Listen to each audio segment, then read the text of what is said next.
Tentang isbal, apakah keharaman isbal itu mutlak? Karena terdapat muqayyad di salah satu nasnya, yaitu yakni sombong. Juga terdapat qarina bahwa hadis isbal harus diqayyadkan dengan muqayyadnya. Misal Abu Bakar As-Siddiq, lalu Ibnu Mas'ud juga melakukan isbal karena malu betisnya kecil. Sementara Rasulullah SAW tidak mencela atau menegurnya. Ulama fikih sepakat bahwasanya kemutlakan dalil harus dibawa ke qayyidnya. Baik, saya jelaskan begini. Sebelum memahami tentang masalah tadi ya, yang sifatnya diqayyidkan atau muqayyadnya, ini istilah pelakunya dan penyebabnya, gitu kan? Penyebab dia kenapa melakukannya. Kalau dalam memahami masalah isbal, ya, masalah hukum-hukum dalil syar'i, lebih cenderung ulama mengatakan memahami dalil itu secara global dulu. Ada namanya am, umum, ada namanya khas, khusus. Kasus hadis Nabi SAW yang jelas di dalam dosa-dosa besar ada di sini masalah isbal, 3 golongan yang paling berat siksaannya hari kiamat, gitu kan? Yang pertama adalah musbil, orang yang tertutup mata kakinya bagi laki-laki. Yang kedua, orang tua yang berzina. Kemudian riwayat ini mengatakan raja yang pembohong. Kemudian yang ketiga adalah pedagang yang bersumpah palsu untuk melakukan dagangannya, bersumpah bohong atas nama Allah. Intinya adalah orang isbal di sini mutlak, semua dikenain hukum. Tinggal ada kasus-kasus beberapa sahabat. Kasus Abu Bakar, dengarkan baik-baik riwayatnya begini. Abu Bakar mendengarkan hadis Nabi SAW tentang isbal dan juga teguran Nabi SAW kepada sahabat yang sempat tertutup mata kakinya sementara sholat, yang disuruh ulangin sholat, gitu kan? Sebagaimana hadis riwayat Abu Daud. Maka Abu Bakar datang kepada Nabi SAW lalu berkata, ya Rasulullah, saya kalau sholat, begitu hadisnya ya, coba baca hadis Abu Bakar ini. Saya kalau sholat, pakaian saya melorot sehingga menutupi mata kaki,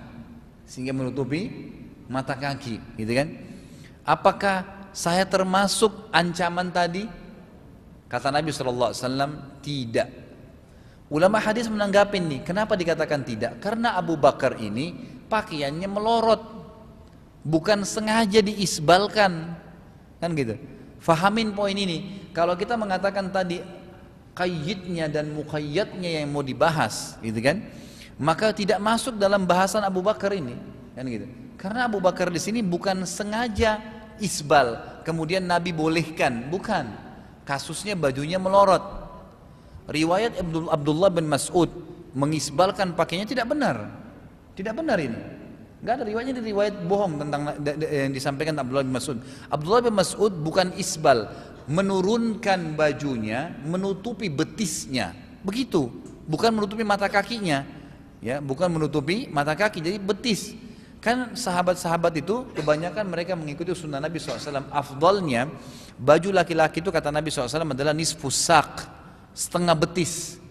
Kalau biasa ulama bilang dari ujung kaki tumit antum kasih 1 jengkal ke atas, itu jadi setengah betis. Di situ yang paling afdal. Tapi boleh di bawahnya, yang penting tidak tutupi mata kaki, gitu kan?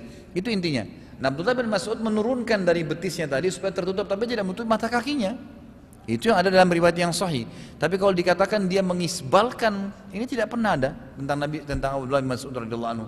Jadi di sini jelas Abu Bakar pun karena kasus melorotnya, bukan karena sengaja pakai baju isbal, celana atau pakaian isbal lalu kemudian Nabi bolehkan, bukan karena itu, gitu kan? Kalau kasus masalah hadis yang menjelaskan, ada hadis lain yang mengatakan siapa yang menarik bajunya, memanjangkan pakaiannya sampai mata kaki karena sombong, gitu kan? Maka tidak akan mencium bau surga. Kasusnya ini adalah kasus yang lain.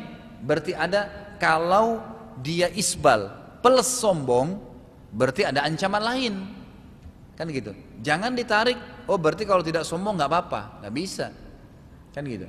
Makanya ada seorang sahabat lewat, lalu Nabi SAW mengatakan, kebetulan bajunya sampai jatuh nih, tutup mata kakinya. Kata Nabi, irfa thawbak, fa innahu atqa li rabbika wa anka li thawbik. Hadis sahih riwayat Imam Ahmad, gitu kan?